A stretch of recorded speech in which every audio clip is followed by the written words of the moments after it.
We shall next discuss closure of a relation. Given a set, say A as 1, 2, 3, and a relation R, say 1, 1, 1, 2, 1, 3,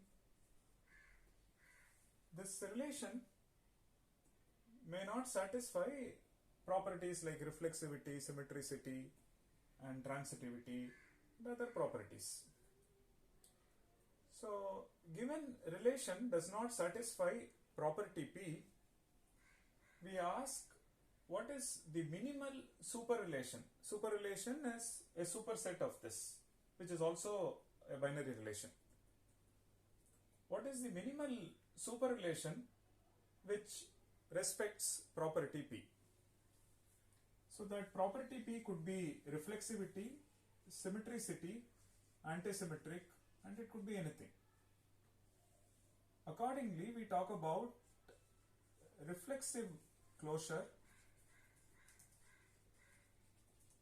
of a binary relation. So what is this? This is a minimal superrelation of R,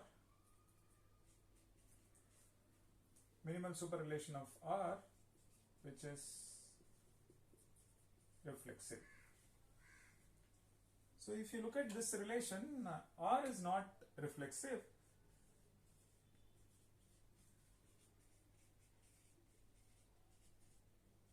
We want a superrelation.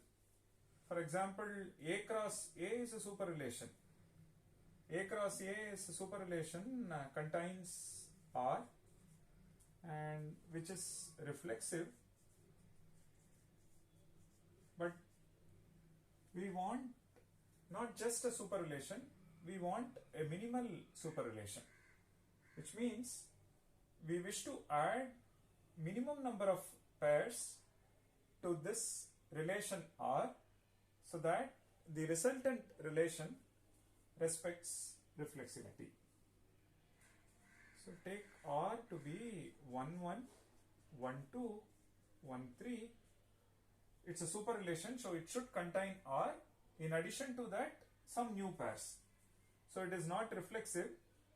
So it is not reflexive because 2, 2 is missing, 3, 3 is missing. So if you augment these two, it becomes reflexive. So this is a minimal superrelation which is reflexive. On the similar line, one can talk about symmetric closure of a relation.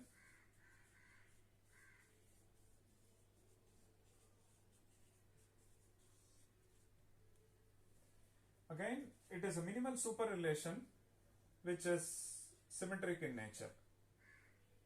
First you ask, is R itself symmetric? If yes, then that is precisely the minimal superrelation. We don't need to augment anything more. But if you look at this, this is not symmetric because of this pair, so we add 2, 1. Now is this symmetric? No, it is not. Because of this, add 3, 1 as well. Now for AB, you see that both AB and BA are present. AB and BA are present.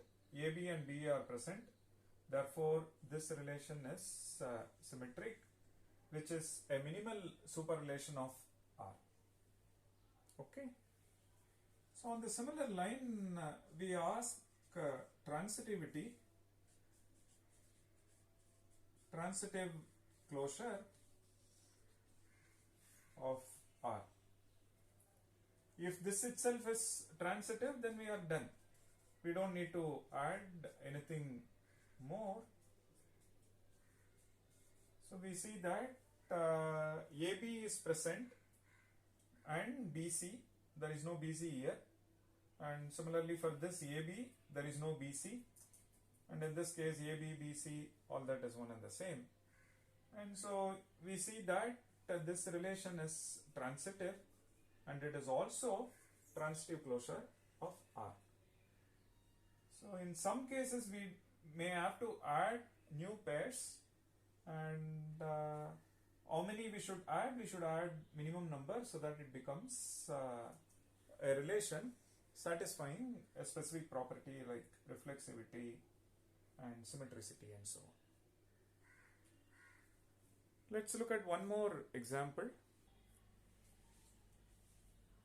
Suppose A is 1, 2, 3, 1, 2, say 3, 4, and R is say 1, 2, 2, 3, 3, 4. If you look at the reflexive closure of R, which is denoted as reflexive of R, so R is not reflexive, so we add 1, 1, 2, 2, 3, 3. In addition to that, 1, 2, 2, 3, 3, 4. Similarly, if you look at symmetry closure of R, so we look at 1, 2, 2, 3, 3, 4. For 1, 2, we need to add 2, 1. For this, it is 3, 2. For this, it is 4, 3. Let's look at transitive closure of R.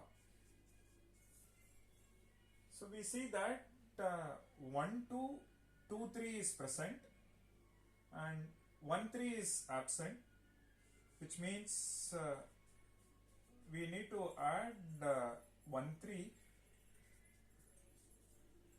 1, 2, 2, 3 is present, whereas 1, 3 is missing. Similarly, 2, 3, 3, 4 is present, whereas 2, 4 is absent. So we need to add this.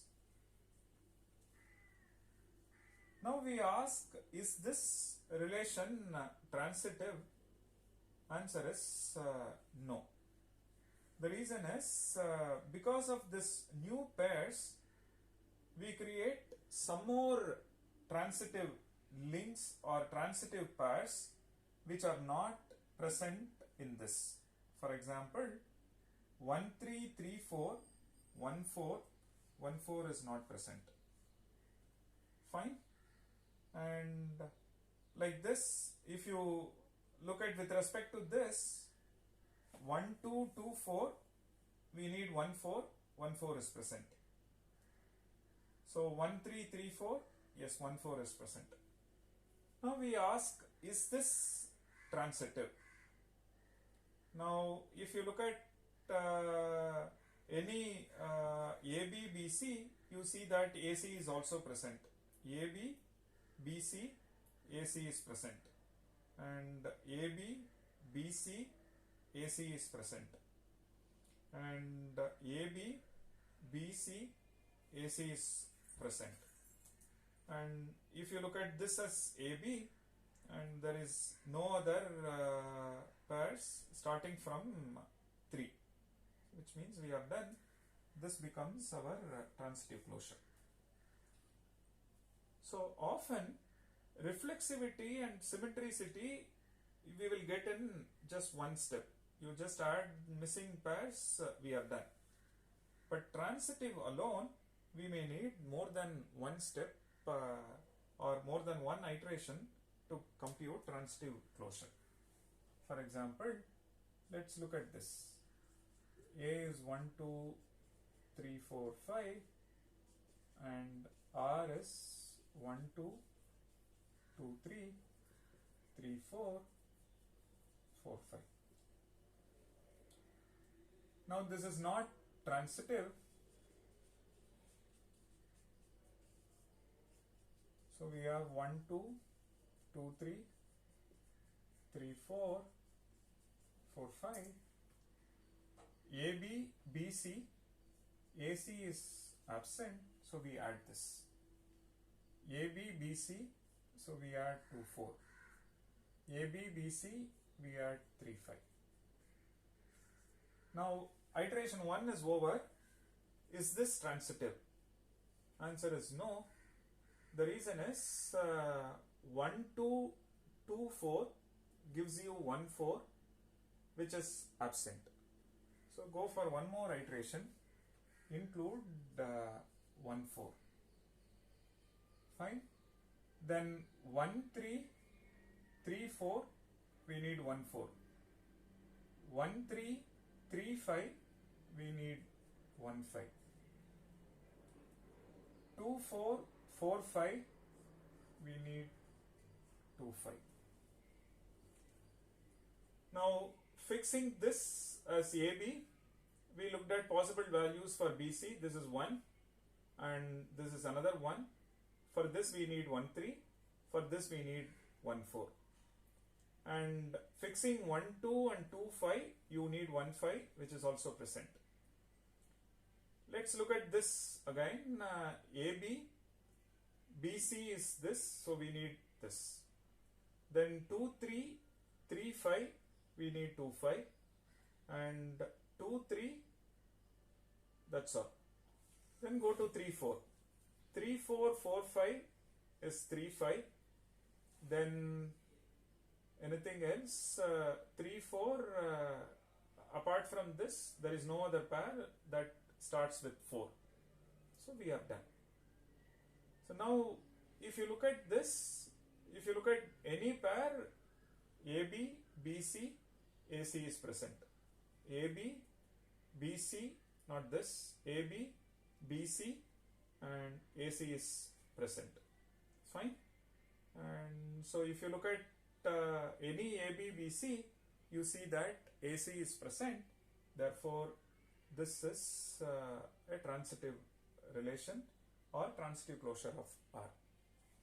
So we may not get it in one iteration. We may have to do multiple iterations to get the underlying transitive relation. One can model this problem using graphs. So let me call it as graph model. So for each element in the set,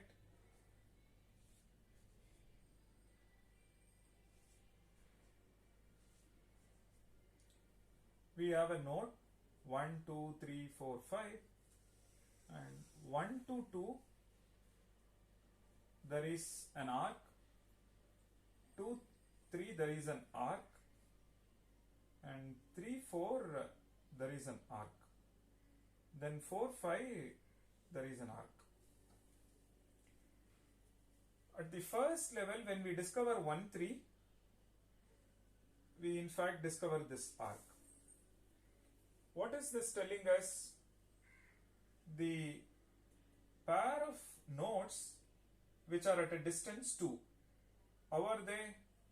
How are they at a distance 2? 1 2 2 3. Because of this two pairs, they are at a distance 2. What we say is you add a link between 1 and 3. That's precisely what we do by including a pair 1 3 into the relation. And then we say 2 4. 2 3 3 4 2 4. Which means these two are at a distance 2. When I say distance 2, one edge, edge number 2. There are two edges. Similarly, 3 4 3 5, you get this. So at the first iteration, we discover these pairs which are at a distance 2. Now what can happen? Because of the introduction of these pairs, we may create some more pairs which are at a distance 2. For example, 1 3 3 4 1 4. Then 2 4 4 5 2 5. Then 1 3 3 5 1 5. So it's like this. The initial arcs are the one that are colored black. That triggers first level arcs which are colored blue. Subsequently, blue and black triggers another set of arcs which are colored red. Now the question is, can we trigger anything more, or are we done? And is this exhaustive, and is this a transitive closure of the underlying relation? Now you see that 1, 3, if you take say 3, 4, we get 1, 4 which is already covered. If you take 3, 5, we get 1, 5 which is also already covered. So if you take a black arc, you generate a blue arc which is already covered. If you take a blue arc, then you get a red arc which is also already covered. Similarly, 1, 2 and 2, 5 is 1, 5, and 1, 2 and 2, 4 is 1, 4. So all are covered as part of this, which means this one is transitive or transitive closure of R. So in some sense, there is a systematic way of generating transitive arcs, and one such approach is through graph models. This also tells you that each relation has an underlying graph theoretic model. Through graph theoretic model, one can visualize underlying relations. So this is what I was mentioning during my initial lectures, that discrete mathematics offers you abstraction, models. Through that you can visualize many things. Through that you can visualize the underlying computational problem. Through that you can represent the problem or the computational task, and subsequently it will make you ease, it will put you at ease in understanding the problem and in taking you to the exact solution. And so adding pairs is like adding appropriate arcs in the underlying graph model, and when you know we cannot add any more transitive arcs, equivalently no more transitive pairs into the relation, you stop the procedure, and when you stop, the underlying graph model or the relation is precisely your solution or the transitive closure of